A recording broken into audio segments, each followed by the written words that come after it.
নতুন আরেকটি চূড়ায় দাঁড়িয়ে আজকে আমরা আপনাদের এই নড়াইলে এসে উপস্থিত হয়েছি। একটা অভ্যুত্থান ঘটার পরে আপনাদের সামনে এভাবে রাজনৈতিক দলের একটি অংশ হয়ে আমাদের দাঁড়ানোর কথা ছিল না, কিন্তু আমরা যখন দেখছি যে এক বছর যেতে না যেতেই আরেকটা জুলাই আসতে না আসতেই ঠিক আগের মতো প্রত্যেকটা জায়গায় একইভাবে চাঁদাবাজি হচ্ছে, আগের মতোই মাদকের সিন্ডিকেট গুলো চলছে, আগের মতোই দুর্নীতির আখড়াগুলো চলছে, আগের মতোই বিভিন্ন জায়গায় তোষামোদি তেলবাজি এই যে কালচারগুলো, এই কালচারগুলো বিভিন্ন সরকারি অফিস আদালত থেকে শুরু করে প্রত্যেকটি জায়গায় চলছে।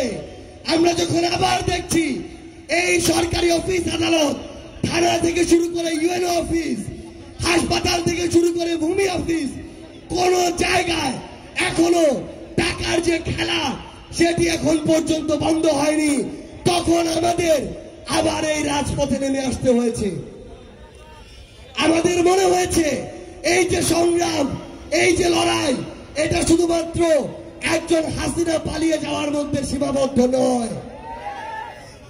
এই অন্তর্বর্তীকালীন সরকার তাদের জায়গা থেকে তাদের সবচেয়ে বড় একটি ব্যর্থতা হচ্ছে, যারা হাসিনাকে স্বৈরাচারী হাসিনা বানিয়েছে তাদের কারো শাস্তি এখন পর্যন্ত এই সরকার নিশ্চিত করতে পারেনি।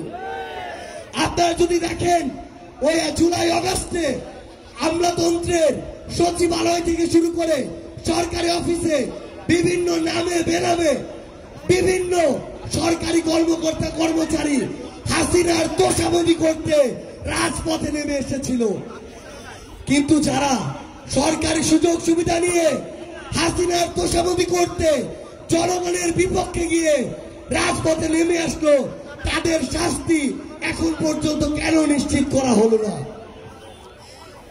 এই অভ্যুত্থান পরবর্তী সময়ে আমাদের মনে হয়েছে এই যে একটা সিস্টেম, করাপ্টেড একটা সিস্টেম, এই সিস্টেমটা ভেঙে চুরে নতুন করে তৈরি করতে হবে। একটা নষ্ট, একটা খারাপ, একটা মেয়াদোত্তীর্ণ বাড়ির মালিককে আমরা হটিয়েছি, কিন্তু ওই বাড়িটাকে ধ্বংস করে এখন সেখানে নতুন করে জনগণের আকাঙ্ক্ষার ভিত্তিতে আগামীতে বাড়ি নির্মাণ করতে হবে। আমাদের অনেক কাজ এখনো বাকি, এই জন্য সবকিছু ভুলে গিয়ে আমাদেরকে এই রাজপথে আবারও নামতে হয়েছে।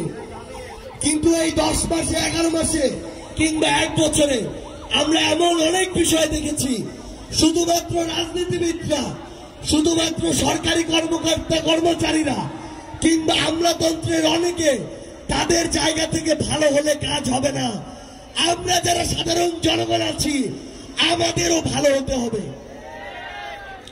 আমাদের মধ্যে অনেকে আছি ছোটখাটো ব্যবসা করি, বিভিন্ন জায়গায় কাজ করি, হয়তো রিক্সা চালাই, অটো চালাই, কিন্তু আমরা যদি সুযোগের অভাবে সৎ হই তাহলে দেশের অগ্রগতি সম্ভব না।